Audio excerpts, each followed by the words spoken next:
close your eyes for a moment and let your imagination drift back, not just hundreds, but millions of years into the past. Picture a world before humans walked the earth, before cities rose, before the familiar landscapes of forests and mountains existed. Imagine a vast, endless ocean stretching as far as the eye can see, sunlight filtering down through warm, crystalline waters, illuminating a world teeming with life both familiar and utterly alien. This is the Mesozoic era, a time when the seas themselves were alive with creatures that seem almost magical today. And among them swam one of the most mysterious predators ever to glide through the waters, the plesiosaur. The oceans of the Mesozoic were not quiet or empty. They were bustling with activity, from tiny ammonites, spiraled like living jewels, to ferocious ichthyosaurs, the swift and sleek hunters of their day. Coral reefs sprawled beneath the surface, forming labyrinths and hiding places for creatures of all sizes. It was a world full of color, movement, and mystery. But the true marvel of these seas, the creature that captures both our curiosity and our awe, was the plesiosaur, a being that seemed to combine elegance and power in ways we struggle to imagine today. Plesiosaurs were unlike any ocean animal you've seen in modern times. Their bodies were built for life in the water, long, graceful necks swaying like ribbons in the currents, flippers slicing silently through the waves, and broad, muscular torsos that allowed them to glide effortlessly over the ocean floor or chase prey with surprising speed. Some species were small and delicate, no larger than a modern dolphin. Others were enormous, long-necked giants that dwarfed many of the creatures around them. They were perfectly adapted to life in a world where every shadow might hide a predator or a potential meal. To understand these remarkable animals, we must first travel to the cliffs and shores where their story was first uncovered. Imagine the rugged coastline of southern England in the early 19th century. Here, the sea crashes relentlessly against steep cliffs, and the winds carry the scent of salt and stone. It was in this place, amid rocks and fossils long buried, that people first glimpsed the traces of a world long gone. And it was a young fossil hunter named Mary Anning who would reveal the plesiosaur to the world. Mary Anning was no ordinary child. With a keen eye for detail, a fearless spirit, and an unwavering curiosity, she combed the cliffs for fossils, carefully extracting fragments of bones from the rocks. One day, she discovered a fossil unlike anything anyone had seen, a long-necked creature with flippers, unlike fish, unlike reptiles that lived on land. At first, scientists were baffled. How could such an animal exist? Some called it a sea monster, others a curiosity, but Mary's discovery marked the beginning of a journey into understanding the secrets of the oceans millions of years ago. As you drift deeper into this world, imagine a plesiosaur gliding silently beneath the waves. Its neck curves gracefully as it scans the water for movement, searching for a fish or perhaps a cephalopod hiding among the rocks. Its eyes, large and adapted to the dim light of deep waters, flicker with intelligence. Despite its size, it moves with a careful elegance, almost as if it knows the oceans are a place of both beauty and danger. The currents ripple around it, carrying scents and whispers of the life that pulses through the seas. The seas of the Mesozoic were not only home to plesiosaurs but were arenas of survival where every predator, from the nimble ichthyosaurs to the massive pliosaurs, played a delicate game of hunter and hunted. Plesiosaurs had evolved to thrive in this environment, developing long necks to snatch prey from a distance, flippers that allowed them to maneuver with precision, and keen senses that let them detect even the slightest movements. They were creatures of paradox, at once gentle in appearance and fearsome in nature, calm in their motion yet deadly in their strategy. But life in the Mesozoic oceans was not easy. Seasons changed, predators prowled, and food could be scarce. Plesiosaurs had to be both patient and clever, choosing when to chase, when to stalk, and when to glide silently, almost invisibly, through the currents. Fossil evidence suggests they were versatile hunters, capable of diving to great depths or skimming the surface, chasing prey with bursts of speed. It is this combination of grace, adaptability, and cunning that has fascinated paleontologists for generations. Even now, millions of years later, the mysteries of the plesiosaur continue to capture our imagination. Each fossil uncovered tells a story, but it is only a fragment, a hint of a creature that once ruled the oceans with quiet majesty. Imagine holding a plesiosaur vertebra in your hand, feeling its ridges and contours, and realizing that this bone once belonged to a living, breathing animal swimming in waters that have long since vanished. It is a connection across time, a bridge to a lost world, and a reminder of the endless wonders hidden beneath the waves. As night falls over our modern world, let your mind wander with the currents of these ancient seas. Picture the plesiosaur gliding effortlessly beneath the moonlit surface, its long neck undulating like a ribbon, searching, exploring, living in a world that is both alien and beautiful.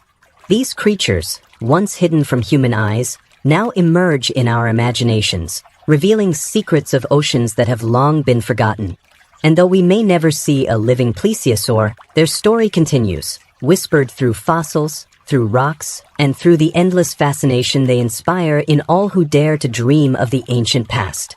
So, as you close your eyes and let sleep carry you across time and tide, remember the plesiosaurs, mysterious, graceful, powerful, and utterly captivating. Welcome to their lost world, a world where the oceans were alive with wonders, where predators moved with elegance, and where secrets of the deep still lie waiting to be discovered. Here begins our journey, not just to uncover the past, but to understand the very heartbeat of the ancient seas themselves. The story of the plesiosaur does not begin in the oceans where it once swam, but in the cliffs, quarries, and quiet beaches of our modern world. Long after these creatures had vanished into extinction, their bones lay hidden, locked away in stone, waiting for the day when human hands would uncover them. To us, the plesiosaur seems like a legend, a creature of mystery. But to the people who first stumbled upon its fossils, it was something even more bewildering. A puzzle from deep time, both fascinating and unsettling. It was the early 19th century, a period when the science of paleontology was only just beginning to take shape. Fossils had been found for centuries, of course, but their meaning was often misunderstood. Many believed they were mere curiosities, sports of nature, strange stones that simply resembled bones or shells. Others thought they were remnants of creatures drowned in the biblical flood. The concept of an ancient Earth, home to animals that no longer existed, was radical, even troubling. Into this world stepped a woman whose quiet determination would forever change our understanding of life's history, Mary Anning. Mary was born in 1799 in the seaside town of Lyme Regis on the southern coast of England. The cliffs around her home were rich with fossils, embedded in layers of Jurassic limestone that had formed millions of years earlier when the region had been a warm seabed. As a girl, Mary and her family collected fossils to sell to tourists who were fascinated by these strange curiosities. But what began as a means of survival quickly became her lifelong passion. She had an unerring eye for detail, a patience for long hours of work, and a courage that drove her to climb dangerous cliffs and brave harsh weather in search of her buried treasures. In 1823, when Mary was in her 20s, she made a discovery that stunned the scientific world. The fossil of a long-necked marine reptile, unlike anything seen before. Its skeleton stretched across the stone, its delicate neck vertebrae arching like a necklace, its four flippers splayed outward like the wings of some strange bird. This was the first recognized plesiosaur fossil, and Mary had brought it into the light. At first, the scientific community reacted with skepticism. The fossil was so strange, so unlike anything familiar, that some naturalists thought it must be a hoax. One geologist even accused Mary of combining the bones of several animals to create a fake monster. But as more specimens were found, and as careful study was done, it became clear that this was no fraud. This was something entirely real and entirely new. An ancient reptile that had once ruled the seas. Mary's discovery marked a turning point. It was not just the finding of a new animal. It was the opening of a window into a world long vanished. Through her fossil, scientists could glimpse a past where giant reptiles swam where whales and sharks swim today. A past that was stranger and grander than anyone had imagined. Picture, if you will, the moment of discovery. The tide has receded, leaving the cliffs exposed. Mary walks along the shoreline, hammer in hand, her eyes scanning the rocks. A glint of bone catches her attention. She begins to chip away, slowly, carefully, hour after hour, until the shape of a skeleton emerges. Imagine the thrill, the awe, as she realizes that this is no fish, no creature known to science. This is something ancient, something powerful, something that has waited millions of years to be found. In that instant, the lost world of the plesiosaurs begins to whisper its secrets again. The discovery of the plesiosaur fossils spread quickly, not just among scientists but among the public. In an age when people were both fascinated and frightened by the idea of deep time, these creatures were perfect fodder for imagination. They were called sea dragons, monsters of the deep, echoes of the mythical serpents sailors had whispered about for centuries. In lecture halls and drawing rooms, in newspapers and illustrations, the plesiosaur captured the Victorian imagination. It was proof that the Earth had once been home to beasts as strange as anything from legend. But even as excitement grew, so too did the questions. How had these animals lived? What had they eaten? How had they moved? Their anatomy was so unusual, long necks, barrel-like bodies, for massive flippers, that scientists struggled to picture them in motion. Some thought they swam like eels, others that they paddled like turtles. A few even imagined them dragging themselves onto land like seals, although we now know they were fully marine. These debates were fierce, and they laid the foundation for centuries of study to come.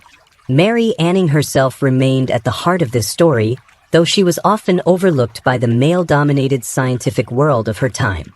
She sold her fossils to collectors and museums, and though she never received the recognition she deserved during her lifetime, her discoveries shaped the very birth of paleontology. Today, she is remembered as one of the greatest fossil hunters in history, a pioneer whose careful work and sharp insight revealed creatures that had been lost to time.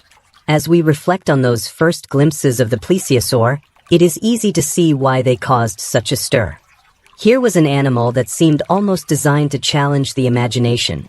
A neck as long as a body, a form built for water yet unlike any fish, a predator from a forgotten ocean. To see its bones laid out in stone was to be reminded that Earth's history is far vaster than our own, filled with creatures that defy our expectations. It was a reminder that the world we know is only a small chapter in a story that stretches back hundreds of millions of years. And so, from a windswept English coastline, the plesiosaur re-entered human history. From stone to skeleton, from curiosity to scientific marvel, it began its second life, not in the seas where it once hunted, but in the hearts and minds of all who gazed upon its remains. This was the beginning of its journey as one of the most mysterious predators ever known. A journey we are still on today, as each new fossil brings us closer to understanding what these remarkable creatures truly were. As night settles around you and the tide of time carries us deeper into this story, remember the quiet persistence of a young woman who looked at stone and saw possibility, who held in her hands the first clues to an ancient ocean. Mary Anning's discovery was not just of a fossil, but of a truth that the Earth is old, that life is ever-changing, and that beneath our feet lies a record of wonders beyond imagination. And among those wonders, none are as graceful, as haunting, or as captivating as the plesiosaur. Imagine standing before the fossil of a plesiosaur, its bones spread across the stone like the remnants of a dream. At first glance, it is hard to understand what you are seeing. The creature's body seems both familiar and alien, its shape a puzzle that does not quite fit into the categories of animals we know today. Yet every curve, every joint, every delicate vertebra tells a story. The plesiosaur's anatomy is a mystery, one that reveals how this remarkable predator thrived in oceans long gone. The first thing you notice is the neck. For many species, it stretched impossibly long, made up of dozens of vertebrae, some over 70 in a single animal. No modern reptile has such a neck, and even today there is no true equivalent among ocean creatures. Imagine a swan, graceful and slender, but magnified to monstrous size, the neck extending far beyond what seems practical. Scientists have debated for nearly 2 centuries what purpose such a neck served. Was it used to dart suddenly at fish, snapping them up before they could react?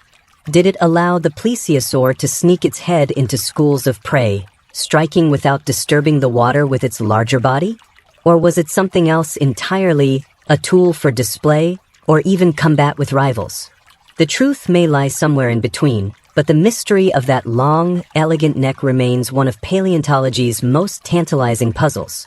The head itself was small compared to the body. Many plesiosaurs had delicate, narrow skulls, lined with sharp, conical teeth that interlocked like the teeth of a trap.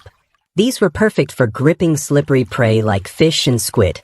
Others, particularly the plesiosaurs, close relatives of the long-necked plesiosaurs, had massive skulls with crushing jaws built to tackle larger animals.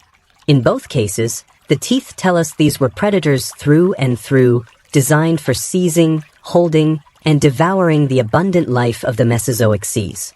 Moving down the skeleton, the torso was broad and barrel-shaped, housing powerful muscles and lungs. This design gave the plesiosaur buoyancy, stability, and the strength needed to power its unusual form of swimming. Where fish use tails to propel themselves and modern whales undulate their bodies, plesiosaurs relied on something unique, their flippers. Four of them, large and paddle-like, extended from the body. With sweeping motions, they acted like wings underwater, allowing the plesiosaur to fly through the sea. This method of locomotion was unlike anything seen in reptiles before or since, but it was effective. Some researchers believe they used their front flippers for thrust and the back pair for steering.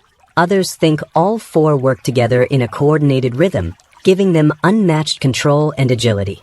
Watching them would have been like watching a giant bird soar beneath the waves. The tail, by contrast, was relatively short and unimpressive. It likely played little role in swimming, perhaps acting as a rudder, while the real power came from the flippers. This too was unusual.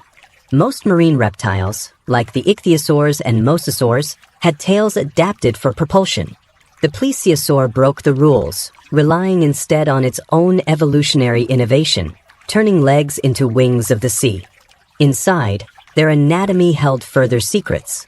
Fossil evidence suggests they had strong lungs and may have been capable of holding their breath for long periods, diving deep into the twilight zone of the ocean in pursuit of prey. Their bones were dense enough to give them stability, yet light enough for buoyancy, striking a perfect balance between sinking and floating. In life, these animals would have been covered in smooth skin, perhaps similar to modern reptiles, though the exact texture remains unknown. Some scientists even speculate that they may have had fatty layers like whales, helping to regulate body temperature in cooler waters. The eyes of plesiosaurs, preserved in the sockets of fossil skulls, hint at creatures adapted to dim light. Large and forward-facing, they may have given them keen vision to detect the faintest flicker of movement in the water. Imagine a school of fish darting through the gloom, unaware of the silent predator lurking nearby.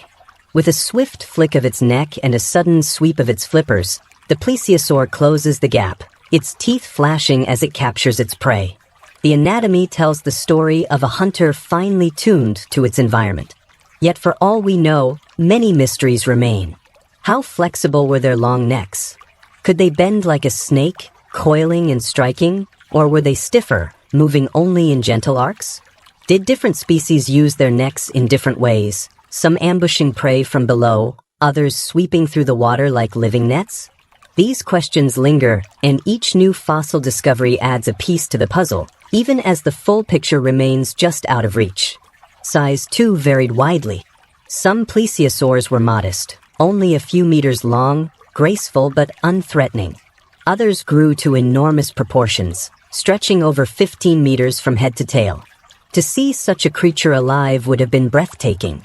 Imagine standing on the deck of a small boat, the water calm and glassy, when suddenly a massive neck breaks the surface, followed by the broad back and flippers of a giant plesiosaur.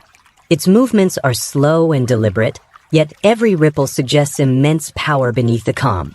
For ancient prey, there was little hope of escape once such a predator had them in its sights. The anatomy of the plesiosaur is a paradox of sorts, graceful yet powerful, strange yet effective, alien yet perfectly adapted. It is no wonder that early scientists struggled to understand it. Even today, with modern technology, debates continue. But perhaps that is part of their allure. In every fossilized bone lies not just the record of an animal, but a mystery, a reminder that evolution produces solutions we might never have imagined. As you drift deeper into thought, picture these creatures not as skeletons in museums, but as living animals. Envision their long necks weaving through the water, their flippers rising and falling in steady rhythm, their eyes fixed on the hunt. Hear the rush of water as they glide by, silent but unstoppable. Feel the ancient pulse of life in their bodies, a pulse that carried them through oceans for over 100 million years. And so, the anatomy of the plesiosaur is more than just bones and joints. It is a story of adaptation, of survival, of a predator unlike any other. It is a mystery written in stone, waiting patiently for us to read it, to imagine it, and to carry it forward into our dreams of ancient seas. As you close your eyes tonight, let the image of the plesiosaur drift with you, a creature at once elegant and strange, whose very form speaks of worlds beyond our own. Close your eyes, and let the waves of time wash over you once more. Drift back beyond the familiar coastlines of our modern world, beyond the seas we know today, into the ancient oceans of the Mesozoic era. These were waters unlike anything on Earth now, vast, warm, and filled with creatures both beautiful and fearsome. It was here, across nearly 140 million years, that the plesiosaurs carved their place as some of the ocean's most mysterious predators. The Mesozoic era, stretching from about 250 to 65 million years ago, is often called the Age of Reptiles. On land, dinosaurs rose and reigned. But in the seas, another story unfolded, one of reefs and predators, of drifting continents and changing climates, of oceans that seemed endless, teeming with life. To step into these waters in your imagination is to enter a realm at once alien and familiar, where every shadow tells a tale of survival. Picture the shallow seas that flooded much of the world. Where deserts stand today, oceans once shimmered in the sun. The continents, still moving on their restless plates, were arranged differently. In the early Mesozoic, they were fused into the giant supercontinent of Pangaea, surrounded by a single, vast ocean called Panthalassa. As millions of years passed, Pangaea began to crack and drift apart, opening new seaways and shaping coastlines. The splitting of land created shallow continental shelves, warm, sunlit environments rich in food and ideal for marine life. These were the stages upon which the plesiosaurs thrived. Beneath the surface, the oceans were alive with color.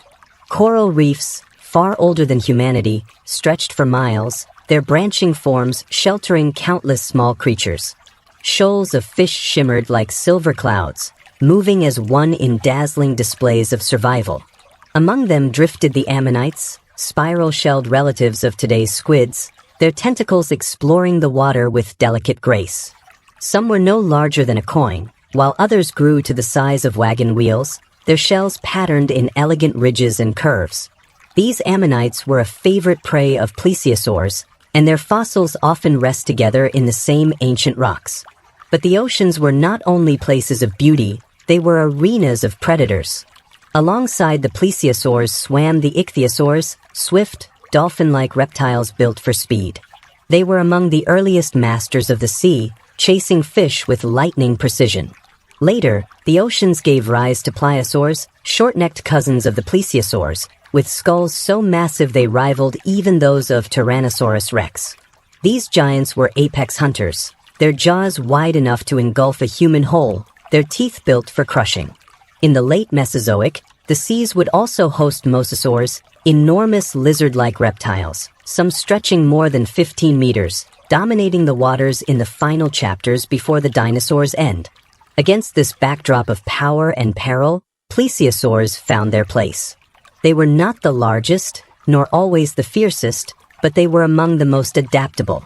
Their long necks allowed them to probe into schools of fish, their flippers let them glide effortlessly over reefs and into open waters, their keen senses kept them alert to every flicker in the depths. They thrived in seas both shallow and deep, from coastlines to the far reaches of the open ocean.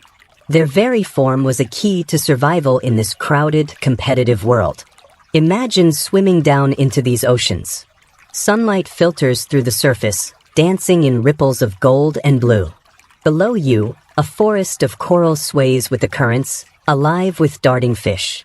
Then, from the shadow beyond, a shape glides into view. A plesiosaur, its neck weaving gracefully as it hunts. Around it, ammonites drift, their shells catching the light like lanterns. Far in the distance, the darker waters hint at dangers unseen. The massive plesiosaurs, the lurking mosasaurs, the endless mysteries of the deep. It is a world of abundance, but also of constant tension, where survival depends on movement, awareness, and adaptability. The climate of the Mesozoic oceans was different from today. Temperatures were generally warmer, with no polar ice caps. Sea levels were higher, flooding large areas of land. This warmth supported lush marine ecosystems, allowing reptiles like plesiosaurs to spread across the globe. Fossils of these creatures have been found on every continent, from the cliffs of England to the deserts of Africa, from the coasts of Australia to the frozen reaches of Antarctica. In their time, they truly ruled the seas worldwide. The chemistry of the oceans, too, shaped life. Periods of high oxygen allowed for bursts of growth and diversity, while occasional shifts in climate triggered extinctions. But through these changes, the plesiosaurs endured. For over 100 million years, generation after generation, they adapted to shifting seas and new competitors. Their survival speaks to their resilience, to the success of their unique anatomy and hunting strategies. It is easy to think of the past as quiet, but the Mesozoic seas were filled with sound and motion. The splash of a reptile breaking the surface to breathe, the sudden rush of a predator striking through a school of fish, the low rumble of currents moving across vast undersea landscapes. To swim there in your imagination is to feel a living, breathing ocean, rich, dangerous, endlessly alive. And yet, as alien as these oceans might seem, they echo with familiarity. The coral reefs, the shoals of fish, the predators lurking in the depths, they remind us of our own seas today. The plesiosaurs are gone, their bones scattered in stone, but the oceans remain, carrying forward the same rhythms of life and survival. In their world, we see a reflection of our own, a reminder that Earth's story is continuous, its oceans forever reshaping and renewing themselves. As you drift towards sleep, let your mind linger in these ancient waters. Imagine the endless horizons of Panthalassa, the sparkle of ammonites in the current, the graceful glide of a plesiosaur hunting in silence. Think of the continents as they split and shifted, creating new seas, new worlds, new opportunities for life. These were the great oceans of the Mesozoic, vast, mysterious, filled with wonders. And at their heart swam one of evolution's most enigmatic creations, the plesiosaur, the predator whose secrets we are only beginning to uncover. The plesiosaur was a creature of elegance, but beneath its graceful form lay the instincts of a hunter. To survive in the Mesozoic seas, an ocean filled with predators and competitors, the plesiosaur had to master the art of feeding. Its anatomy gave it the tools, but the question that has fascinated scientists for nearly 2 centuries is, how exactly did it hunt? Imagine the scene. The water is calm near the surface, sunlight dappling in golden rays. A school of fish drifts, silver bodies flashing as they move in unison. Suddenly, from the shadows, a plesiosaur emerges. Its body glides silently, flippers sweeping with effortless rhythm. But it is not the bulk of the animal that alarms the fish. It is the head, carried forward by that impossibly long neck. In an instant, the small jaws snap shut, trapping an unlucky fish in a cage of sharp, interlocking teeth. The school scatters, but the plesiosaur has already vanished, melting back into the currents. This is the image most often conjured when we think of plesiosaurs hunting, swift, precise strikes, the long neck serving as a stealthy spear. Yet the reality may have been far more complex. Fossil evidence and biomechanical studies suggest several possibilities, each offering a glimpse into the strategies these predators might have used. One idea is the ambush strategy. The plesiosaur, with its large body, might have been too slow to chase down agile prey over long distances. Instead, it may have relied on patience, drifting quietly until a school of fish or a cluster of squid swam too close. Then, with a sudden thrust of the neck, it could seize its prey before the larger body disturbed the water.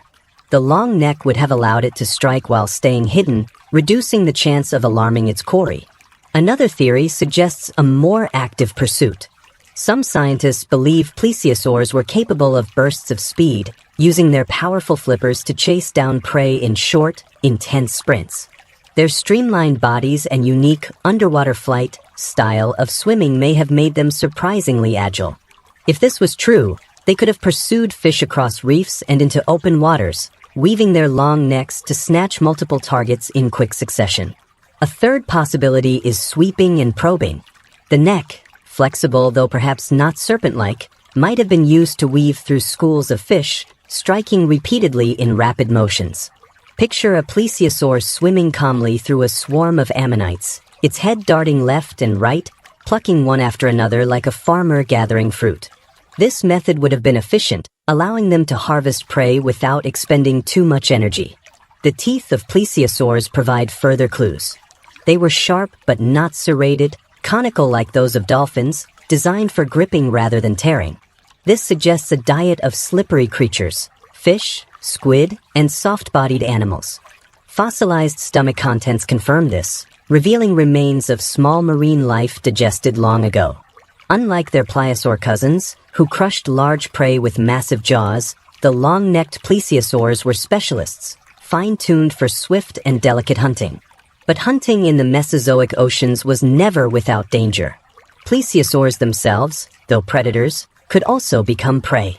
Larger marine reptiles, pliosaurs and later mosasaurs, may have attacked them, targeting juveniles or even adults.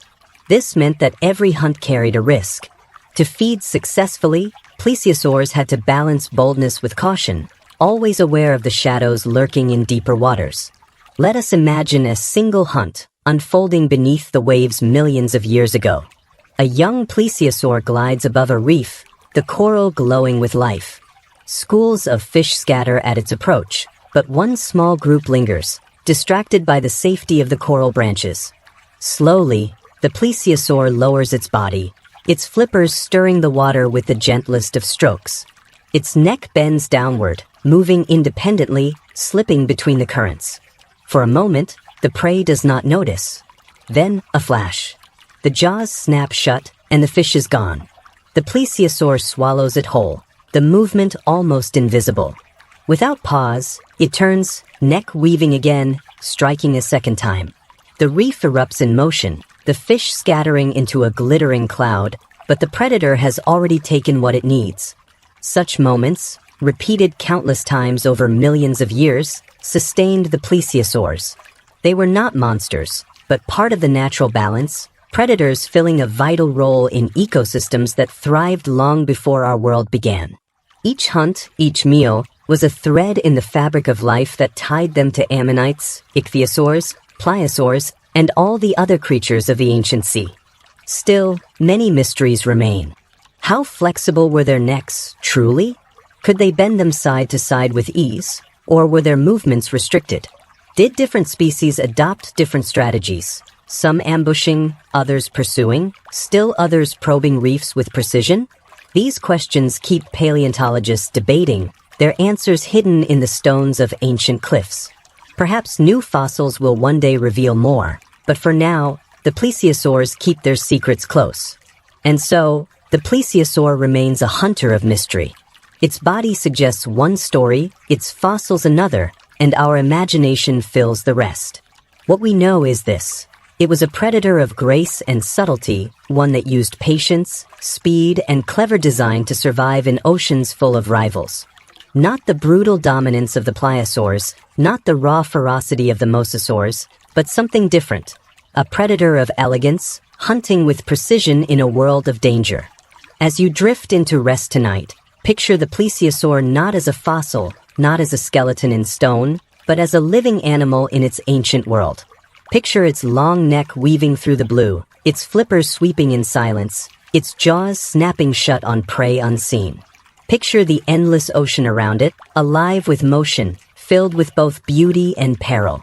And remember that every ripple, every shadow, was part of its story, a story of survival, of mystery, and of the timeless dance of hunter and hunted in the deep. In the ancient seas, size could mean survival.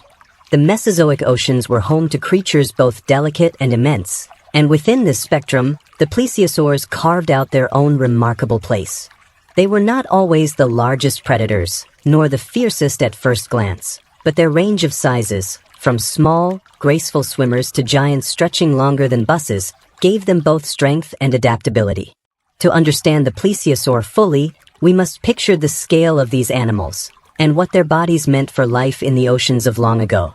Not all plesiosaurs were giants.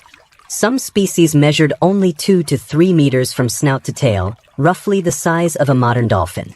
These smaller plesiosaurs would have been swift, agile hunters, able to maneuver among reefs and shallow seas with ease.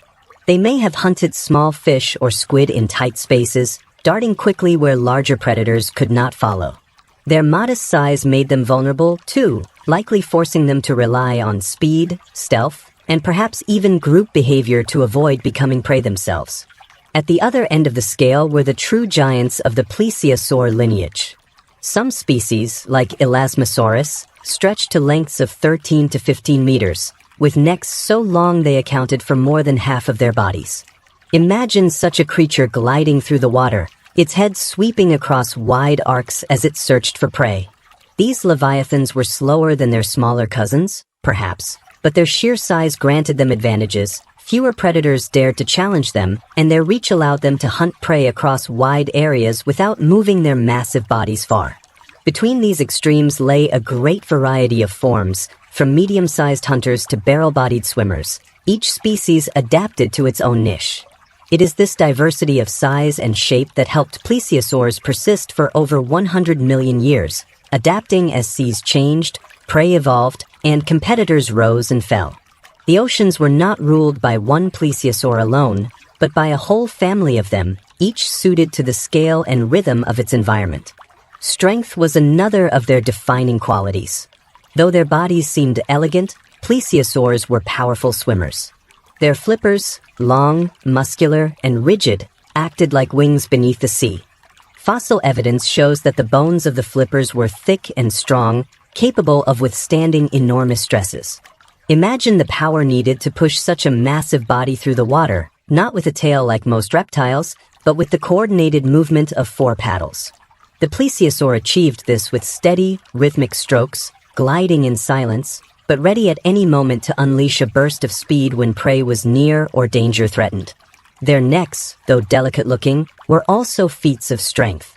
To carry dozens of vertebrae, supported by muscles and ligaments, required a remarkable balance of flexibility and stability.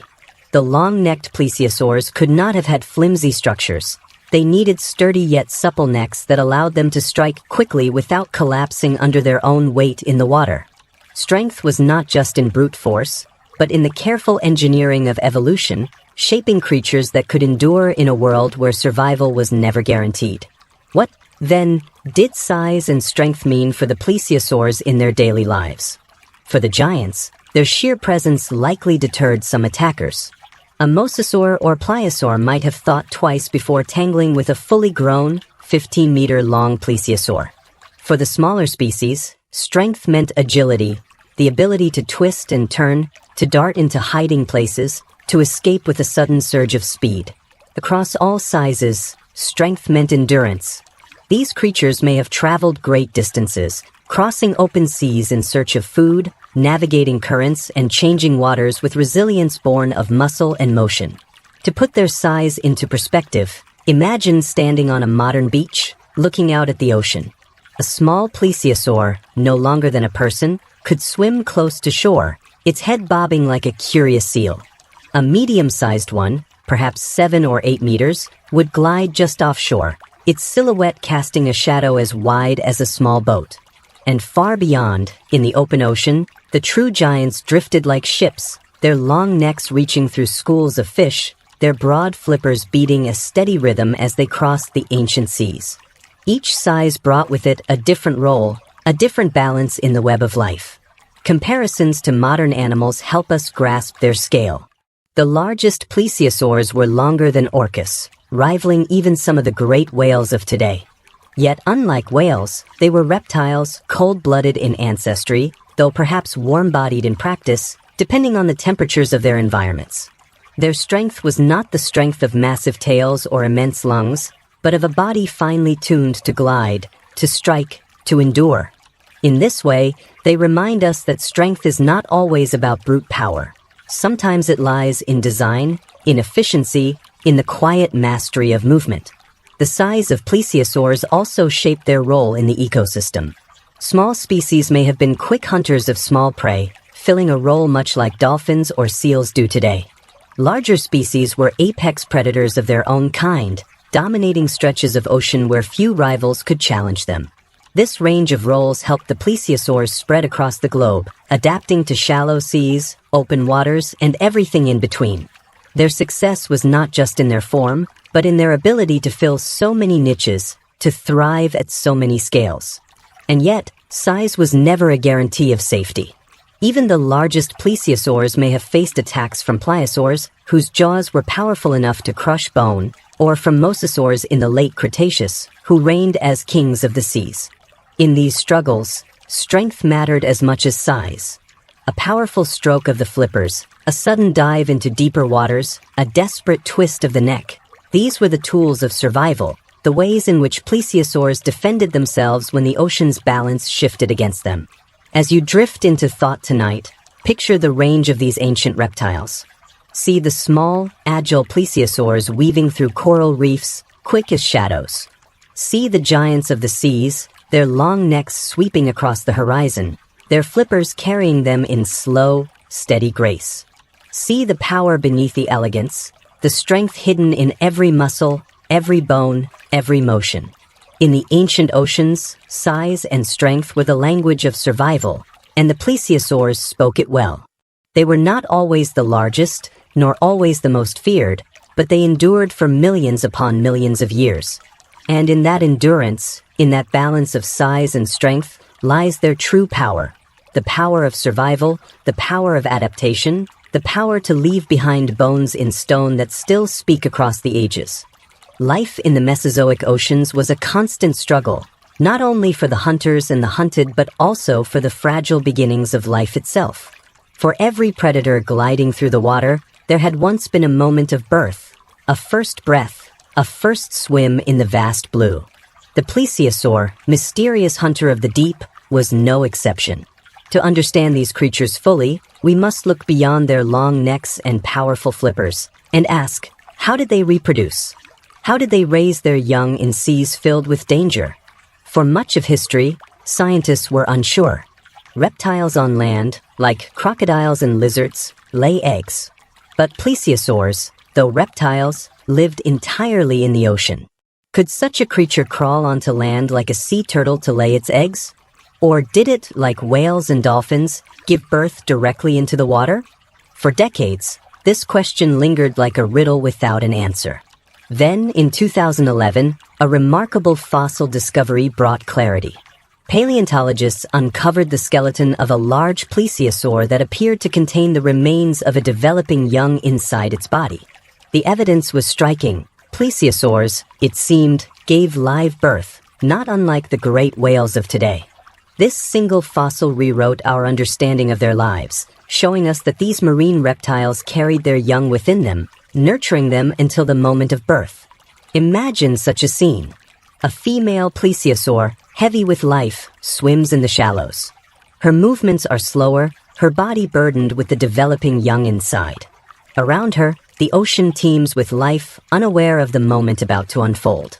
And then, with a quiet effort, she gives birth in the water, releasing a new plesiosaur into the world.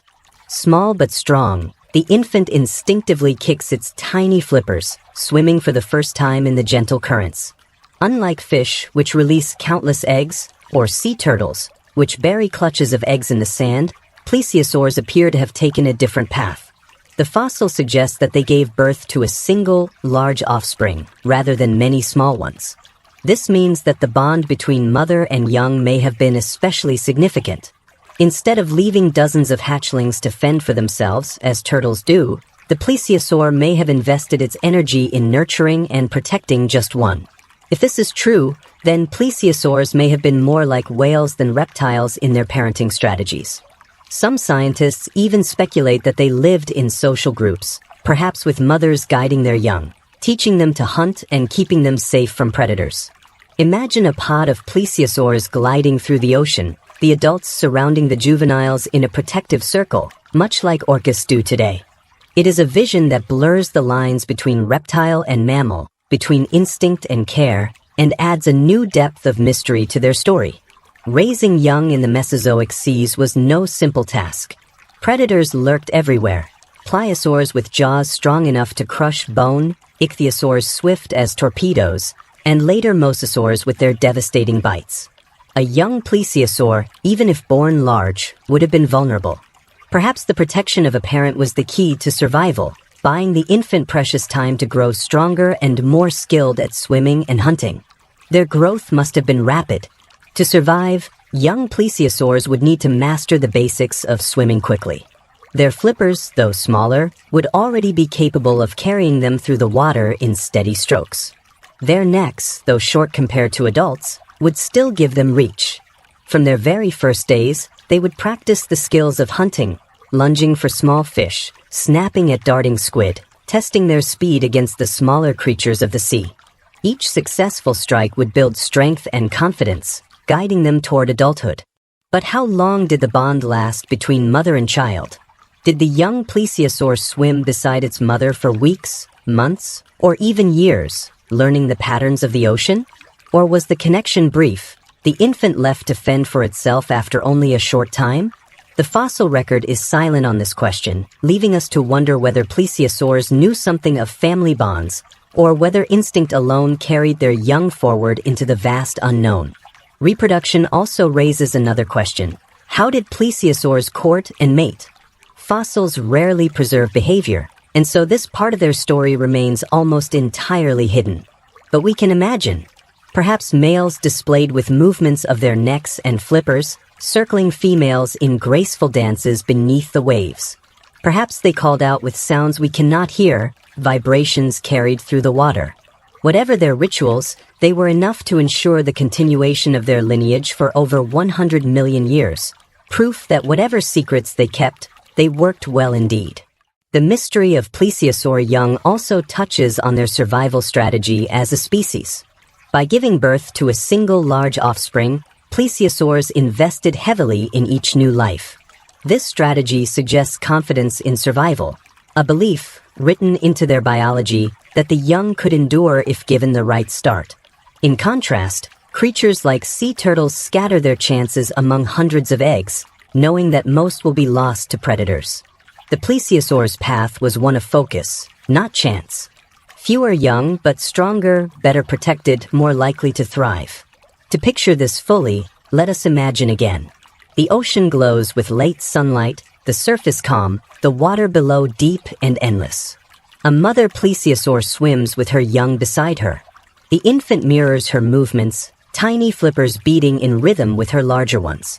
Now and then, it strays, darting after a curious fish, only to return quickly to her side. The bond is silent but powerful, a thread of survival stretched across the currents.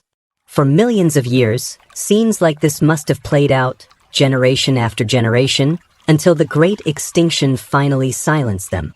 And so, in the story of the plesiosaur, life begins not with a fragile egg on the sand, but with a living birth in the sea itself. It begins with strength, with care, with a new life already moving, already swimming, already part of the great blue world. These secrets, hidden for ages in stone, remind us that even the most ancient creatures were not only hunters and survivors, but also parents, guardians, and bearers of the next generation. As you drift toward rest tonight, picture not the skeletons in museums, but the living bonds of mother and child, gliding through ancient oceans side by side. Picture the young learning to swim, to strike, to survive. Picture the vast waters that held them, dangerous yet nurturing, mysterious yet full of life. In this way, the plesiosaurs reveal not only the secrets of their power, but also the tenderness hidden within the endless dance of survival. The story of the plesiosaur is not written only in the waters of ancient oceans, but also in the rocks of our own world today.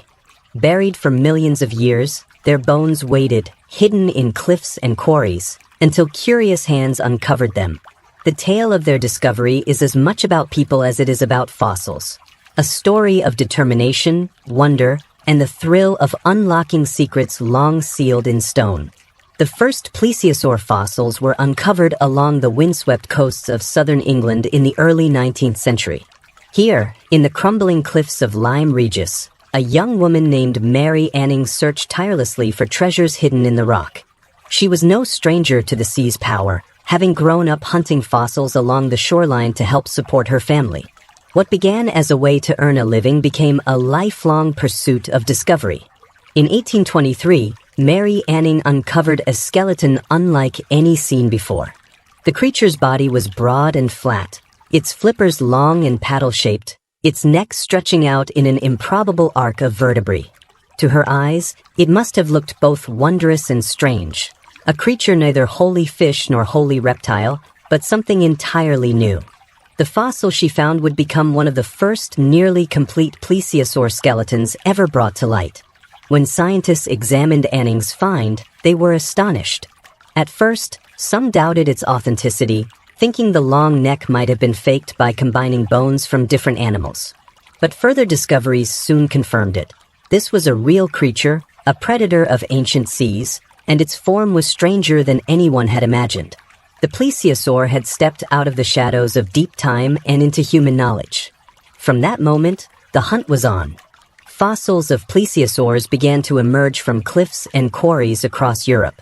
In Germany, the fine limestone deposits of Holzmaden revealed beautifully preserved skeletons, their bones lying in dark shale as if the creatures had only just sunk to the seafloor. These fossils showed details that astonished scientists: delicate ribs, fine flippers, even impressions of soft tissue in some cases. Each discovery added new brushstrokes to the portrait of a once-living animal. In the years that followed, fossil hunters uncovered plesiosaurs in far-flung corners of the world. North America yielded its own treasures, with discoveries in Kansas, where an ancient inland sea once stretched across the heart of the continent.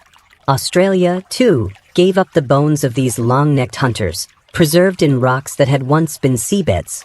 The story of the plesiosaur grew larger with every find, no longer confined to England's cliffs but spanning the globe, reminding us that these creatures had ruled oceans everywhere. Each discovery was a kind of detective story. Fossils rarely lay neatly arranged. Instead, they were jumbled by currents, scattered by time, and buried beneath layers of rock. To reconstruct a plesiosaur skeleton was to solve a puzzle, piece by piece. Paleontologists spent countless hours on hands and knees, carefully brushing away dust, studying the placement of bones, comparing them to known species. Every rib, every vertebra, was a clue.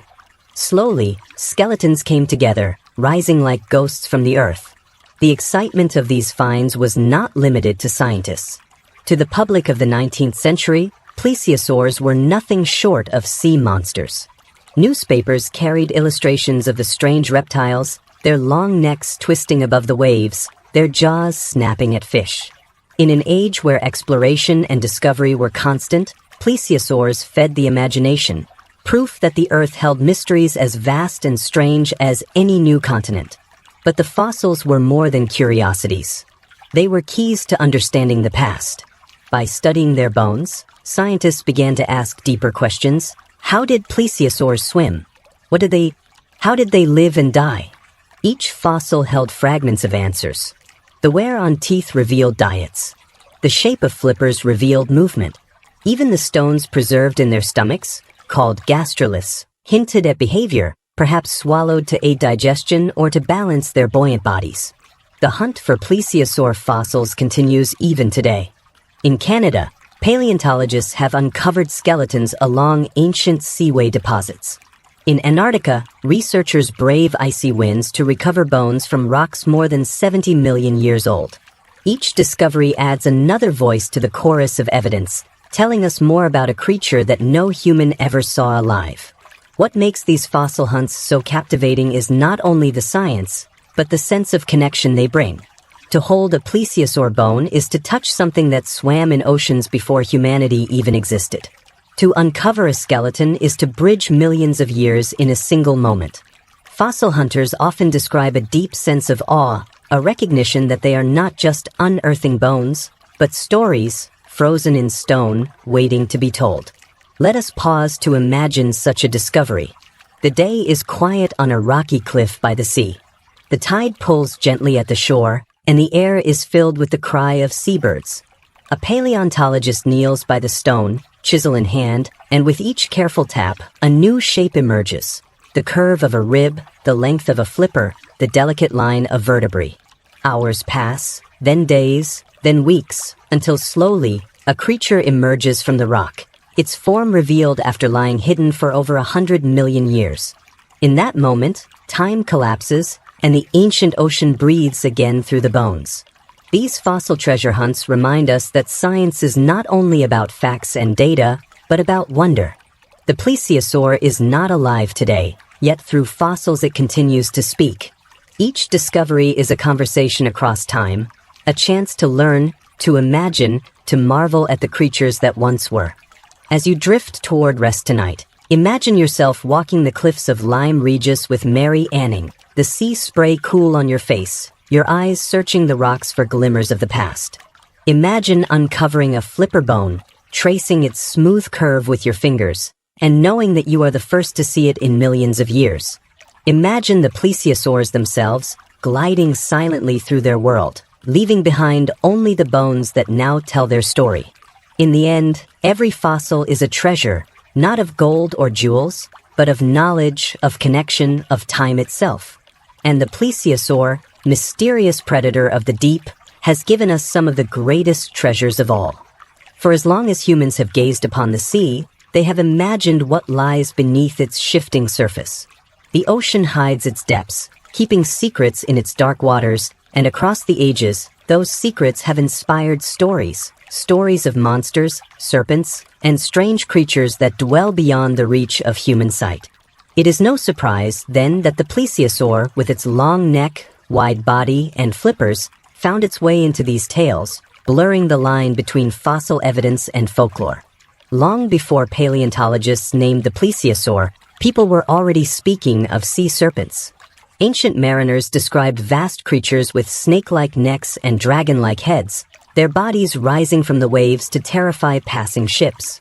Some legends told of beasts that coiled around vessels, dragging sailors to their doom. Others described gentler creatures, gliding alongside boats like curious guardians of the sea. These accounts, scattered across cultures, reveal how deeply humans feared and respected the ocean's mysteries. When the first plesiosaur fossils were uncovered in the early 19th century, they seemed to give shape to these legends. The skeletons, with their elongated necks and reptilian forms, looked like the very monsters people had described for centuries. To a public already fascinated by tales of sea serpents, plesiosaurs became living proof that such creatures had once existed, and perhaps, in the minds of some, might still linger in the ocean's depths. One of the most famous legends tied to the plesiosaur is the story of the Loch Ness Monster. In the cool, misty waters of Scotland's Loch Ness, reports of a strange creature date back centuries. Descriptions often speak of a long neck, a bulky body, and movements across the water that evoke an ancient reptile. When photographs and eyewitness accounts emerged in the 20th century, many pointed to the plesiosaur as a likely identity for Nessie. The idea captured the imagination of millions. Perhaps a creature from the age of dinosaurs had survived, hidden away in the dark waters of a Scottish lake. Though science tells us this is unlikely, Loch Ness is too small, too cold, and too young to harbor plesiosaurs. The image remains powerful. Even today, the silhouette of a plesiosaur rising from the water lingers in popular imagination, a symbol of the unknown and the enduring allure of mystery. Other cultures, too, have stories that echo the plesiosaur's shape. In Norse mythology, the sea serpent Jormungandr was said to encircle the world, its massive body rising from the waves to challenge the gods. In Japanese folklore, tales speak of enormous sea dragons whose forms might remind us of long-necked reptiles. Indigenous peoples in North America told of water spirits and lake monsters, some of which were later compared to plesiosaurs after fossils were found nearby. Whether through coincidence or inspiration, the echoes are there, human imagination grasping for form in the shadows of the deep. What makes the plesiosaur so compelling in these stories is its balance of the familiar and the strange. Its body is not so alien that we cannot picture it. Indeed, its form is almost graceful, like a fusion of turtle, serpent, and bird. But its long neck, reaching impossibly far, makes it uncanny. It is recognizable, yet otherworldly, close enough to our world to be believable, distant enough to inspire awe. That combination makes it a perfect candidate for legend. Even today, the plesiosaur thrives in popular culture. Films, novels, and documentaries often depict them as lurking sea monsters, their necks rising from foggy lakes or their bodies gliding beneath stormy waves. The image stirs something primal within us, the sense that the ocean holds more than we know, that perhaps creatures of the deep past might still endure in hidden corners. Rationally, we know the odds are small, but the heart delights in possibility. It is important to remember that these legends, whether true or not, serve a purpose. They reflect our relationship with the sea, our fears of its dangers, and our wonder at its beauty. They are a mirror of our curiosity, reminding us that the unknown is as much a part of the human experience as the known. The plesiosaur, though extinct, has become a symbol of that unknown, a reminder that even the most familiar waters may hide mysteries beyond our sight. Let us imagine, just for a moment, what it might feel like to encounter such a creature. The water is calm, the night quiet, the stars reflected on the waves. A ripple breaks the surface, then another. Slowly, a shape rises, first the arch of a long neck, then the gleam of eyes above the waterline. The creature lingers for a moment, silent, watching. And then, with a graceful dip, it vanishes again, leaving only ripples behind. Was it a dream? A trick of the light? Or was it a glimpse of something older, deeper, a remnant of a world long gone? Such visions are the heart of legend. Whether inspired by fossils found on rocky shores, or by shadows seen in the waves, they remind us of the mysteries that lie both in the ocean and in our own imaginations. Science gives us answers, but stories give us wonder. Together, they shape the way we see the plesiosaur, not just as bones and stone, but as living echoes in our minds. As you rest tonight, let yourself drift into that space between science and story. Picture the plesiosaur not only as it was gliding through Jurassic seas, but also as it has been imagined across centuries, as a sea serpent, a lake monster, a guardian of deep waters. In this way, the plesiosaur is more than an animal of the past. It is a creature of the human spirit, a reminder that mystery endures, and that the sea will always hold secrets for us to dream about. For much of history, plesiosaurs were known only through fragments of bone, scattered and incomplete. Early scientists puzzled over their form, sketching strange reconstructions that often looked more like mythical beasts than living animals. But science does not stand still. With each passing decade, new tools, new methods, and new ways of seeing the past have opened the door wider, letting us glimpse the plesiosaur more clearly than ever before. Modern technology has transformed fossils from silent relics into storytellers. Through powerful machines and careful study, we can now peer inside the bones, reconstruct their bodies, and even simulate their movements in the ocean. Each discovery strips away a little of the mystery, while deepening our awe at these ancient predators. One of the most important tools is the CT scanner. Much like the machines used in hospitals to look inside the human body, CT scans allow paleontologists to see the inner structures of fossilized bones without damaging them. By scanning plesiosaur skulls, scientists have uncovered details about their brains, inner ears, and sensory systems. The results suggest that plesiosaurs had relatively keen senses, with inner ears adapted for life in the water. Their brains, though not large, were suited for coordination, vital for controlling four powerful flippers in perfect harmony. CT scans have also revealed tiny details in the jaws and teeth, microscopic where patterns tell us what kind of prey they bit into, confirming that they feasted on fish and squid rather than tearing apart large animals. In some specimens, small canals within the jaws suggest the presence of pressure-sensitive organs, similar to those in modern crocodiles, allowing them to detect movements in the water. If true, This would mean plesiosaurs were not only graceful hunters but also highly aware of their surroundings, tuned to the faintest vibrations in the sea. Another leap forward has come through 3D modeling. By digitizing fossils, scientists can reconstruct entire skeletons in virtual space. This allows them to test how bones fit together, how joints moved, and how muscles may have attached. Through these models, we can watch a plesiosaur swim, again for the first time in over 65 million years. The results are striking. For decades, scientists debated how plesiosaurs used their flippers.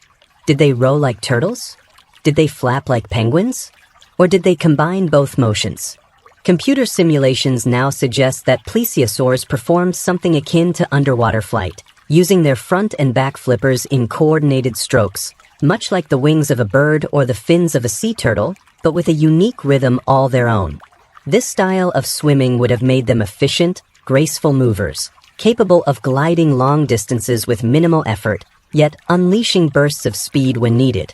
Biomechanical studies have also shed light on their famous necks. For years, depictions showed them bending their necks like snakes, weaving in all directions. But computer models of vertebrae movement reveal a more limited flexibility. Plesiosaur necks could curve gently up and down, and to a lesser degree side to side, but they were not serpentine. Instead, their long necks may have acted more like steady fishing rods, allowing the head to sweep quietly into schools of fish while the body remained at a distance, hidden from sight. Isotopic analysis provides yet another window into their lives. By studying the chemical composition of plesiosaur teeth and bones, scientists can estimate the temperatures of the waters they lived in, their diets, and even their migration patterns. Some evidence suggests that plesiosaurs may have traveled long distances across oceans, much like modern whales. Others appear to have preferred coastal waters, hunting in shallows where fish and squid were plentiful. Together, these findings reveal a world where plesiosaurs were not confined to one habitat, but spread across the globe, adapting to a variety of marine environments. Perhaps one of the most astonishing modern discoveries came with the identification of a pregnant plesiosaur fossil. Preserved within the body cavity of an adult was the skeleton of a single large fetus, showing conclusively that plesiosaurs gave live birth. This find confirmed what many had suspected. They were fully oceanic creatures, never needing to crawl onto land like turtles. Even more, it hinted at the possibility of parental care, suggesting that mothers may have invested heavily in raising their young. Science has also illuminated how plesiosaurs fit into the broader web of life. Studies of fossilized stomach contents show remains of fish, squid, and even small marine reptiles, painting a picture of a varied diet. Some species specialized in particular prey, while others were opportunistic, feeding on whatever they could catch. This adaptability may explain why plesiosaurs thrived for over 100 million years, outlasting many of their contemporaries. And yet, mysteries remain. Despite advances in technology, questions linger about how fast they could swim, how social they were, and whether different species used their necks in different ways. Each new fossil discovery sparks fresh debates, reminding us that science is a journey, not a destination. The plesiosaur still holds secrets, hidden in stone, waiting for the right eyes and the right tools to unlock them. Let us pause to imagine this blending of past and present. In a quiet laboratory, a paleontologist places a fossilized skull into a CT scanner. The machine hums softly, and on a computer screen, layer by layer, the ancient bone is revealed in glowing detail. For the first time in millions of years, the hidden chambers of a plesiosaur's head are seen again, not by the creature itself, but by the human mind reaching across time. In that moment, the barrier between eras thins. Science becomes a bridge, carrying us back to the ancient oceans. Modern science does more than answer questions. It also rekindles wonder. Each discovery is not only a fact gained, but a mystery deepened. The plesiosaur is no longer just a skeleton in stone, but a living, breathing animal in our imagination, swimming, hunting, raising young, gliding across oceans with elegance unmatched. Technology lets us see it more clearly, but it also reminds us of how much there is still to learn. As you rest tonight, picture these creatures not only as they once were, but also as they are revealed today, through glowing scans, through digital reconstructions, through the careful work of hands that seek to understand. Picture the plesiosaur swimming again, not in the oceans of the Jurassic, but in the minds of those who study it, revived by science, reborn in discovery. In this way, the past is never truly gone. It waits in stone, in fossils, in secrets, waiting for us to unlock it. Among all the features that set plesiosaurs apart, none is more striking, more iconic, or more puzzling than their long necks. Some species carried necks with more than 70 vertebrae, far more than any other known reptile, and many times the number found in mammals today. These necks stretched out like living bridges, connecting small heads to wide, muscular bodies, creating a silhouette unlike any other creature in the seas. But what purpose did such extraordinary necks serve? For decades, paleontologists and naturalists have puzzled over this question. The answer is not simple. Instead, it lies in a web of possibilities, each theory offering a glimpse into the lifestyle of these ancient predators. The stealth hunter theory. One of the most popular ideas is that the plesiosaur's long neck gave it an advantage as a stealthy hunter. Picture a plesiosaur gliding silently through the water, its broad body hidden in the shadows below. From this hidden vantage point, its head could snake upward, reaching into schools of fish. Without the bulk of its body alerting the prey, the plesiosaur could strike quickly, snapping up meals with surprising efficiency. This strategy would be especially useful in shallow or murky waters, where visibility was low and prey was abundant. The long neck allowed the plesiosaur to become a patient fisherman, keeping its presence concealed while its small head slipped into feeding grounds. The wide net of opportunity. Another theory suggests that the long neck allowed plesiosaurs to extend their reach while swimming. Imagine gliding through a cloud of fish. With each sweep of the neck, the plesiosaur could snap at prey on either side, above or below, covering a larger area without changing the course of its entire body. This wide arc of movement may have made them more efficient feeders, capturing scattered prey while conserving energy. The neck, then, was less a weapon of surprise and more an instrument of reach, allowing the plesiosaur to harvest the ocean's bounty with ease. The ambush from below. Some scientists propose that plesiosaurs used their necks to hunt upward, striking from beneath schools of fish or squid. Their bodies could remain deeper, hidden from view, while the small head darted upward to snatch unsuspecting prey. This method is not unlike the way some modern sharks attack, staying low, then rushing upward in a sudden burst. But instead of moving the whole body, the plesiosaur may have used its neck as the launching tool, conserving energy while keeping the bulk of its form out of sight. The sexual display hypothesis. Not all theories are rooted in hunting. Some paleontologists suggest that the long neck may have played a role in courtship or display. In many modern animals, extravagant features, like a peacock's feathers or a deer's antlers, evolve not because they are efficient, but because they attract mates. Could plesiosaurs have used their necks in a similar way? Perhaps longer, stronger necks signaled health and vitality, helping males or females choose suitable partners. If so, the neck might have been as much a signal of beauty as it was a tool for survival. The filter feeding debate. Though less widely accepted, another theory once suggested that plesiosaurs may have swept their long necks through the water like giant nets, straining small organisms much like modern baleen whales. While evidence now points more strongly toward fish and squid diets, the image of a neck moving gracefully through clouds of plankton-like prey is a reminder of just how versatile such anatomy might have been. The burden of a long neck. Of course, a neck of such length was not without challenges. Long necks can be vulnerable. They create drag in the water, slowing movement. They can also be weak points, exposing the animal to attack. So why did plesiosaurs evolve necks that seem, at first glance, impractical? The fact that they did so, and that long-necked plesiosaurs thrived for millions of years, suggests that whatever benefits the neck provided outweighed the costs. Their evolutionary success across vast oceans points to the neck as a vital adaptation, even if we do not yet fully understand how it was used. Comparisons in the animal kingdom. Looking to modern animals may offer hints. The giraffe, for instance, evolved a long neck to reach high vegetation, though some scientists argue it also serves in combat during mating contests. Certain birds, like herons and swans, use long necks to strike quickly at fish or to reach into water while keeping their bodies afloat. Even marine reptiles today, such as sea turtles, show how adaptations can persist when they provide specific survival advantages. In each case, the long neck is not simply a burden, but a carefully balanced tool shaped by the pressures of survival.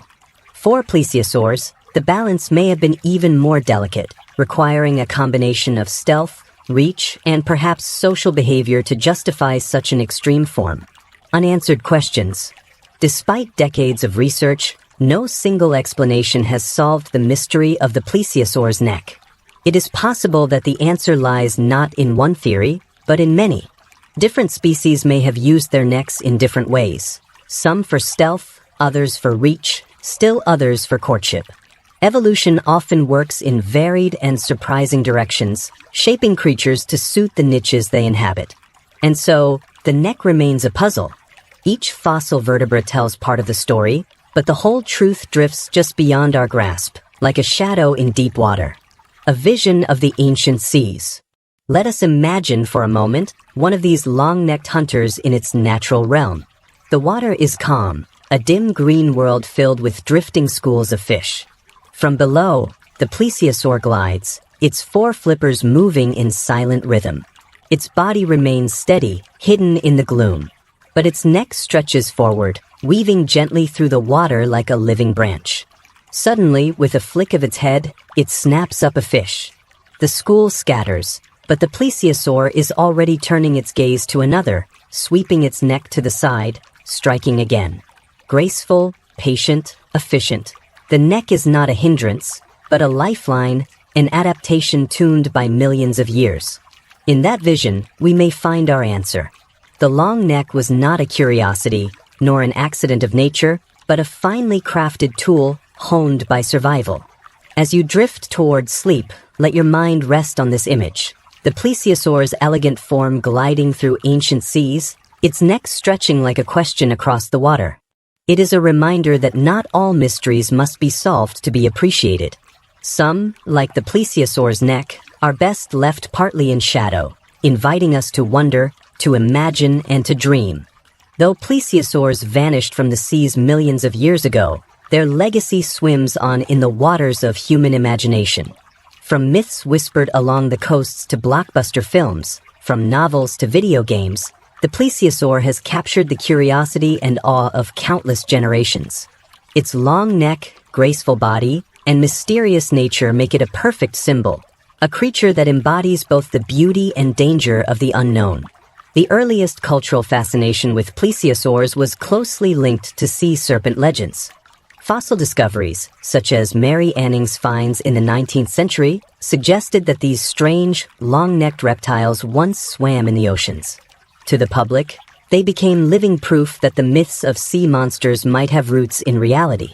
Stories of the Loch Ness Monster, dating back hundreds of years, were suddenly given new life.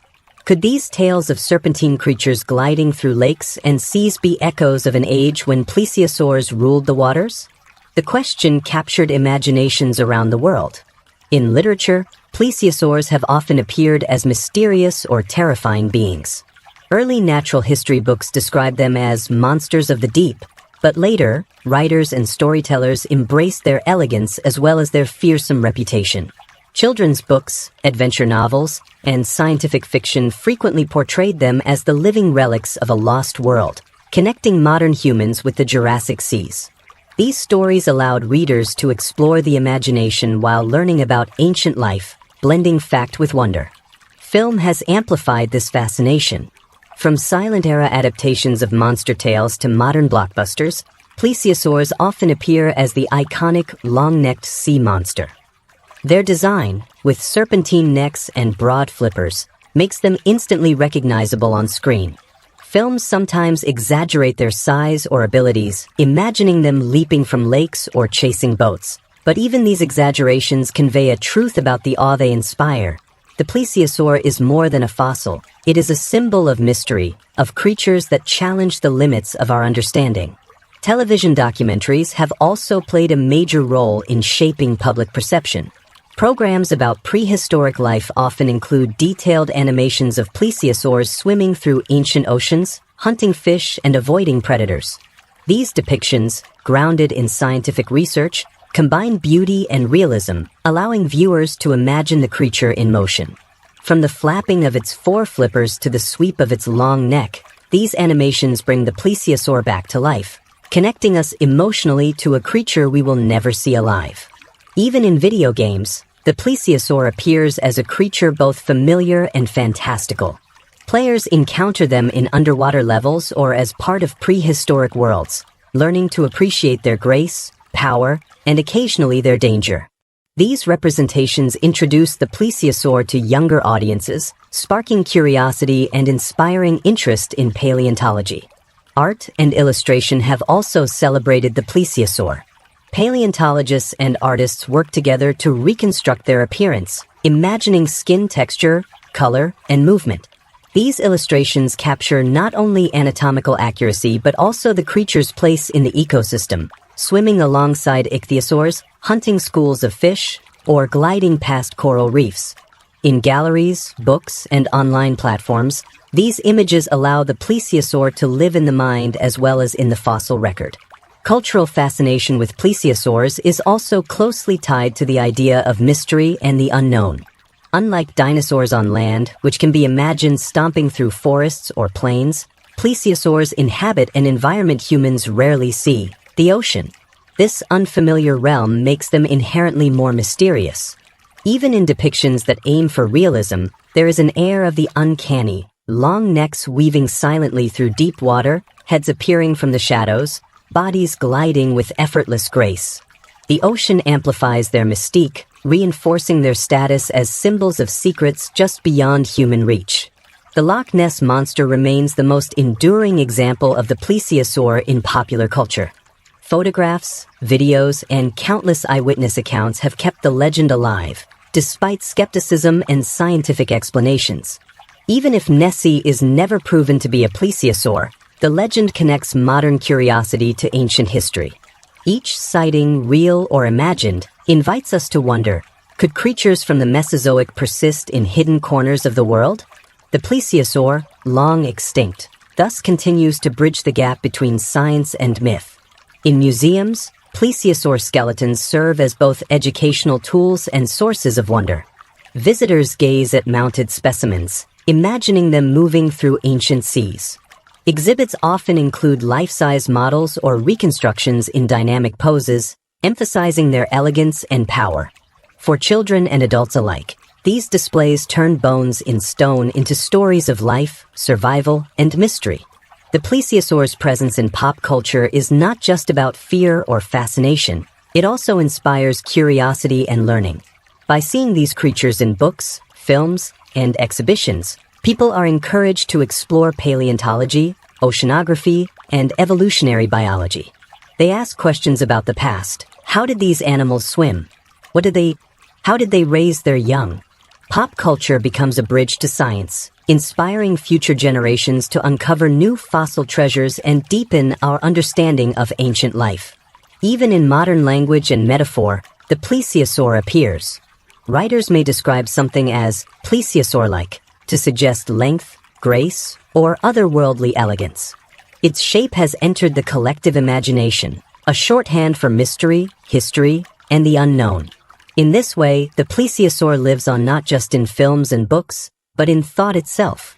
Let us imagine a scene blending history and imagination.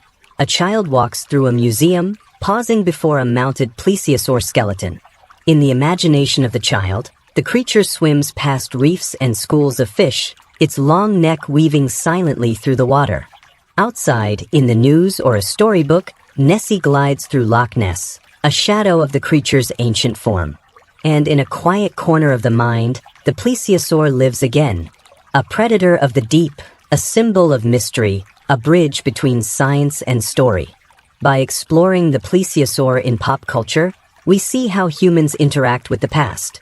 These creatures are more than fossils. They are ideas, symbols, and inspirations. They remind us that the past is never entirely gone, that even extinct animals can live in imagination, and that curiosity about ancient worlds connects generations of learners, artists, and storytellers. As you drift towards sleep tonight, picture the plesiosaur in all its forms, the swimming predator of ancient seas, the mysterious beast of legend, the centerpiece of a museum, and the hero of a child's imagination. Let it glide silently through your thoughts, a reminder that the world is larger, stranger, and more wondrous than we often imagine, and that some mysteries, like the plesiosaur, are meant to inspire awe as much as they inspire answers. The story of the plesiosaur is not only one of survival and adaptation, but also of ultimate vulnerability. For over 135 million years, these creatures glided through the oceans, navigating ancient seas with elegance and power.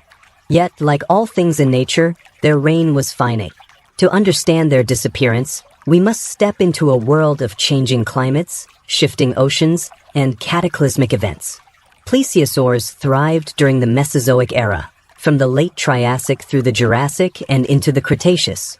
Their long necks, 4 powerful flippers, and streamlined bodies allowed them to occupy a range of ecological niches. Yet the same oceans that offered opportunity could also become perilous. Throughout the Cretaceous period, the seas were dynamic, constantly reshaped by tectonic movements, rising and falling sea levels, and fluctuating temperatures. Changes in ocean chemistry affected the abundance of prey, creating challenges that no adaptation could fully overcome. Then came the end Cretaceous mass extinction, approximately 66 million years ago. This catastrophic event, triggered by a combination of a massive asteroid impact and extensive volcanic activity, dramatically altered the planet's climate. Temperatures plummeted, sunlight dimmed due to atmospheric dust, and ecosystems collapsed. On land, dinosaurs faced extinction. In the oceans, marine reptiles like plesiosaurs also struggled. The asteroid impact at Chicxulub, in present-day Mexico, is thought to have caused immediate and long-term devastation. Tsunamis, wildfires, and shockwaves would have reshaped coastlines, while acid rain and debris in the atmosphere disrupted food chains. For marine predators such as plesiosaurs, the consequences were profound. Prey species dwindled, nesting grounds and juvenile habitats were destabilized, and survival became a desperate challenge. While plesiosaurs were resilient and adaptable for millions of years, even their evolutionary advantages could not withstand the sudden, extreme pressures of this global event. Unlike some smaller or faster reproducing species, they may have struggled to recover from population declines. The final generation of plesiosaurs would have been witnesses to a changing world, one in which the seas they had known for millions of years became unpredictable and hostile. Fossil evidence supports this story. Plesiosaur fossils disappear from the record at the end of the Cretaceous, coinciding with other marine extinctions. Species that had diversified across continents vanish, leaving only bones in sedimentary layers as silent testimony. No plesiosaur survived into the Paleogene, and their long lineage, one that had weathered countless environmental shifts, came to an end. Yet extinction is not simply an end, it is also a lesson in survival and adaptation. The plesiosaur teaches us about the fragility of even the most successful species. Evolution can equip a creature with extraordinary adaptations, powerful swimming abilities, long necks for hunting, and live birth to protect offspring. Yet sudden, large-scale environmental change can overwhelm even the best adaptations. Survival is never guaranteed, and every species occupies a precarious balance with its environment. Interestingly, while plesiosaurs vanished, other marine creatures survived the same event. Small fish, some sharks, and other marine reptiles endured, highlighting the role of size, reproductive strategy, and ecological flexibility in survival. Plesiosaurs, with fewer offspring and specialized hunting strategies, may have been more vulnerable. This contrast provides a window into the dynamics of extinction. Adaptability matters, but so do timing, chance, and resilience in the face of sudden catastrophe. Extinction also raises questions about legacy. Though plesiosaurs disappeared, they left an indelible mark on the ocean's evolutionary history. Their adaptations influenced marine ecosystems, shaping predator-prey relationships for millions of years. In a sense, their influence continues through the niches they once occupied and the ways they inspired later creatures in evolutionary time. Their skeletons, preserved in stone, continue to teach us about life in the deep past. The story of extinction is also a reflection on the passage of time. Imagine the oceans of the late Cretaceous, teeming with life, dominated by long-necked predators, rich in coral reefs and plankton. Over millions of years, these seas supported entire ecosystems built around creatures like plesiosaurs. Then, in a geological heartbeat, the balance shifted. Tsunamis swept coastlines, volcanic activity changed the atmosphere, and within a few thousand years, the oceans were a different world. The creatures that had survived for millions of years vanished, leaving only fossils as echoes of their reign. Even in their disappearance, plesiosaurs inspire awe. Their extinction is a reminder of the impermanence of life, the fragility of even the most majestic forms, and the complex interplay between biology and environment. It also encourages us to reflect on our own world, where rapid changes in climate and habitat continue to challenge species, including our own. By studying the rise and fall of creatures like the plesiosaur, we gain insight not only into the past but also into the importance of stewardship and understanding in the present. As you drift into sleep tonight, imagine the plesiosaur in its final days. The oceans are turbulent, storms rolling across the surface, prey becoming scarce, and the waters colder than before. The last generation swims, instinctively hunting, moving with the elegance that defined their lineage. In time, the seas change and they are gone, leaving only shadows in the rock and memories in our imagination.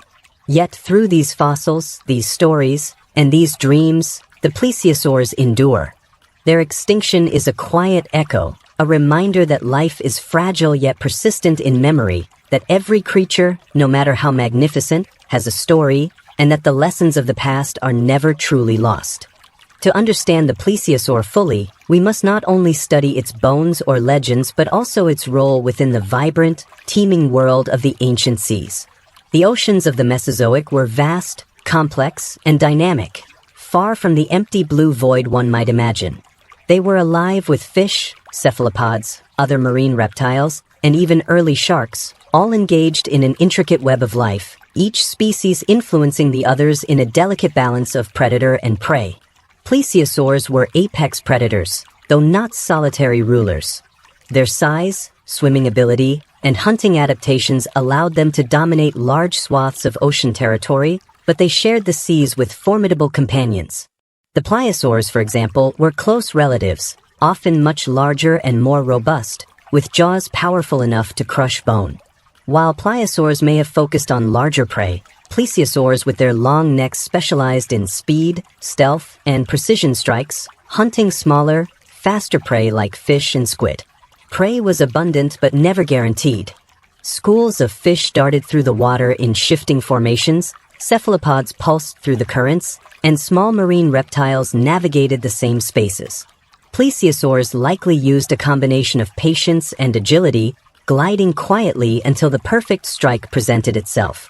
Fossil evidence of stomach contents confirms their diet: fish bones, squid hooks, and even small ammonites, suggesting a varied menu adapted to local abundance. Their long necks, as we discussed, may have allowed them to reach prey in ways other predators could not. By keeping their bulky bodies hidden, they could position themselves for surprise attacks, sweeping their necks sideways or upwards to snatch meals with precision. Some species may have specialized in certain types of prey, while others were opportunistic feeders, moving between hunting strategies as the ocean demanded. Competition was a constant. Sharks, mosasaurs, ichthyosaurs, and smaller pliosaurs all occupied the same marine spaces. Plesiosaurs had to be efficient hunters, not only to feed themselves but also to maintain their place in the ecosystem. Fossils occasionally show evidence of injuries, bite marks, or healed fractures, hinting at encounters with other predators. Fierce battles fought beneath the waves, where survival depended on speed, skill, and timing. Plesiosaurs also had to contend with environmental changes. Ocean currents shifted, sea levels rose and fell, and temperatures varied across regions. These creatures were not stationary. They migrated, exploring new territories in search of food, mates, or safer habitats. Fossil evidence from different continents reveals a wide geographic distribution, showing that plesiosaurs adapted to both coastal waters and open seas, moving with the rhythms of the ocean itself. Even juveniles played a role in the ecosystem. Young plesiosaurs, born small but capable, would feed on smaller fish and squid, gradually increasing in size and hunting skill. Their presence helped regulate prey populations, maintaining balance within the food web. Meanwhile, adults may have provided indirect protection for juveniles by shaping predator-prey dynamics, discouraging attacks through their mere presence. Interestingly, plesiosaurs may have influenced their environment in subtler ways as well. Some species are thought to have swallowed gastroliths, stones that helped digestion or buoyancy, which in turn affected the ocean floor.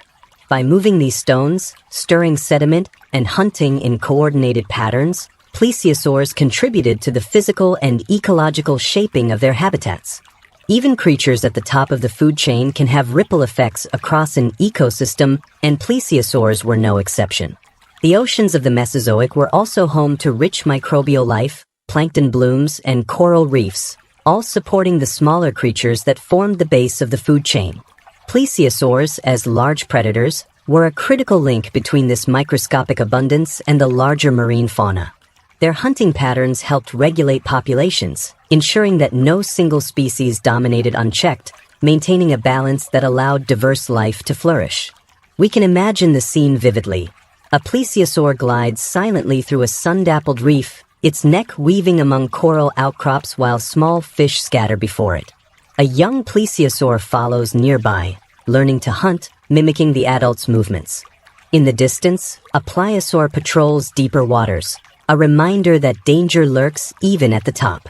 Squid dart in spirals, sharks patrol cautiously, and the ocean hums with motion. Every creature, every movement, is part of a grand ballet, with the plesiosaur performing a graceful yet essential role. Fossils often provide snapshots of these interactions. Bite marks on bones suggest conflicts with other predators, while remains of prey within plesiosaur stomachs reveal hunting success. Even the positioning of fossils in sediment layers hints at habitat preferences, shallow lagoons, deep offshore waters, or near reef systems. By piecing together these clues, scientists reconstruct not only the anatomy of the plesiosaur but also its behavior, social interactions, and ecological importance. Plesiosaurs were not solitary ghosts of the past. They were active participants in their ecosystems, shaping and being shaped by the complex web of life.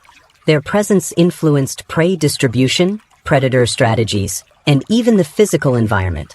In a world without human influence, they were both architects and inhabitants of the oceans, living fully within the rhythm of life around them. Even as they faced challenges, competition, environmental shifts, and ultimately extinction, plesiosaurs illustrate a broader truth. No creature exists in isolation. Survival depends on interaction, adaptation, and a balance with the surrounding world.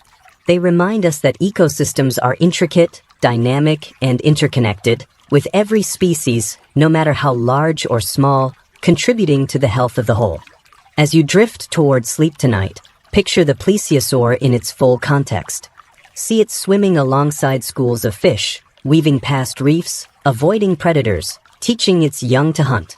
Imagine the currents flowing, plankton drifting, and the great rhythms of the ocean guiding every movement. The plesiosaur was more than a predator. It was a vital participant in a complex, vibrant world, a creature whose existence shaped and was shaped by the living sea around it. Through this vision, we gain not only knowledge of the past, but a deeper appreciation for life itself, the balance of ecosystems, the interactions that sustain species, and the wonders of a world long vanished, yet preserved in stone, imagination, and story. The story of the plesiosaur is a story of oceans, time, and imagination.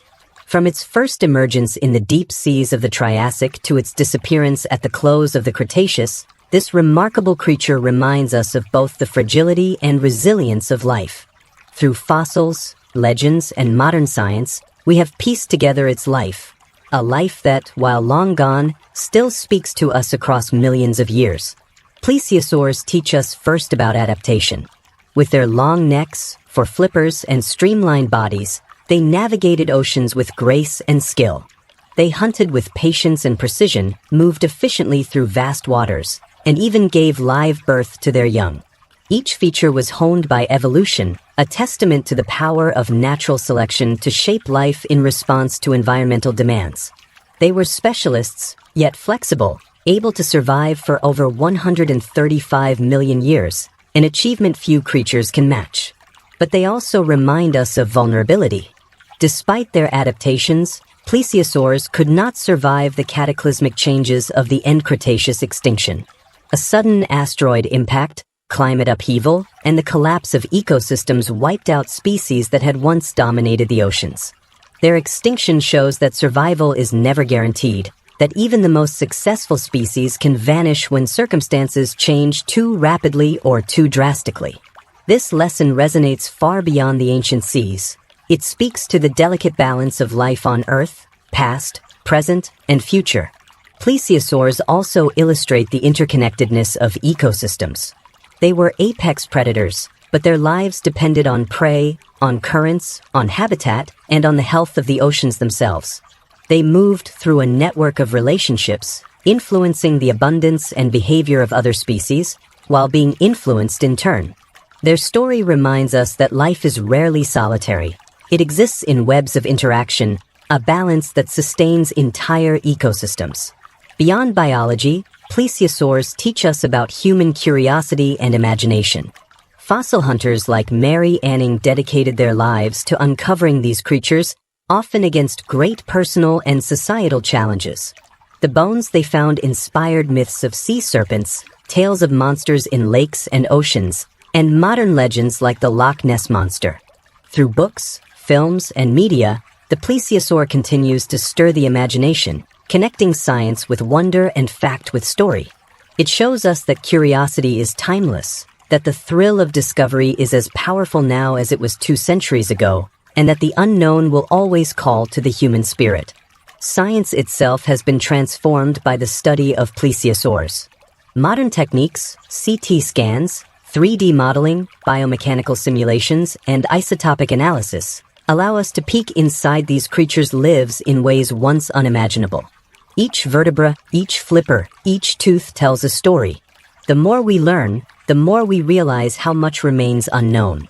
Plesiosaurs remind us that science is both a pursuit of answers and an invitation to wonder, and that curiosity and humility go hand in hand when exploring the mysteries of life. The plesiosaur also teaches us about time. To consider a creature that lived over 65 million years ago is to stretch our minds across unimaginable spans.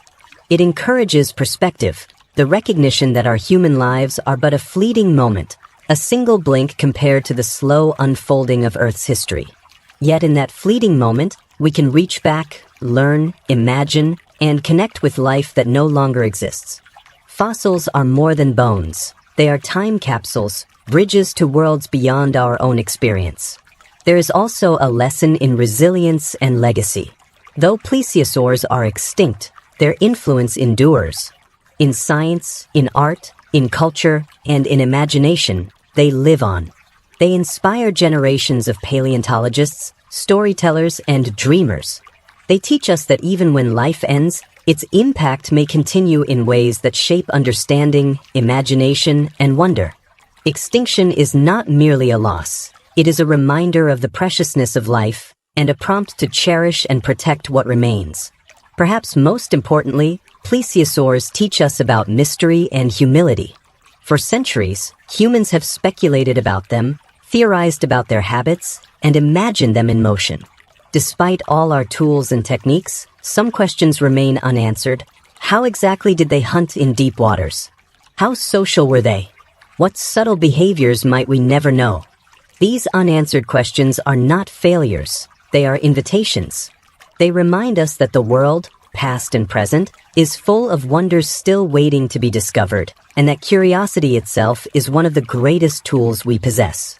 As we reflect on their life, extinction, and legacy, we might imagine a plesiosaur gliding silently through an ancient sea. Its long neck sweeps gracefully, its eyes attentive to the movements of prey, its flippers slicing effortlessly through water. The currents move around it, carrying plankton, fish, and cephalopods. The sun filters down through the water, illuminating scales and shadows. It is a creature perfectly adapted to its world, both predator and participant, powerful yet delicate, known to the oceans but unknown to us in full. And now, as we picture it, we realize something extraordinary. Through fossils, through stories, through imagination, and through science, the plesiosaur continues to exist. Not in flesh and bone, but in knowledge, memory, and wonder. It swims again in museums, books, films, and dreams. It reminds us of life's beauty, fragility, and complexity, and it invites us to explore, to question, and to marvel. So tonight, as you close your eyes, let the plesiosaur glide once more through the ocean of your imagination. Picture the sweep of its neck, the rhythm of its flippers, the quiet intelligence in its gaze. Listen to the whispers of the deep, the echoes of ancient seas. Remember that even in extinction, life leaves traces, stories, lessons, and mysteries that endure. And in that quiet moment, the plesiosaur is alive again, swimming through time, space, and imagination, a guardian of the oceans, a teacher of the past, and a reminder that the wonders of the natural world are endless. In the end, the plesiosaur is more than a creature of bones or legend. It is a symbol of adaptation and extinction, of mystery and discovery, of the fragile beauty of life and the enduring power of curiosity. Its story is a bridge connecting us to oceans that no longer exist, to creatures we will never see alive, and to truths that remind us how wondrous and complex our world truly is. Sleep now, and let the ancient seas carry you. Let the plesiosaur glide silently past reefs and fish, a gentle guardian of forgotten waters, and remember that every creature, every life, leaves its mark, sometimes in stone, sometimes in story, and sometimes in the endless expanse of imagination.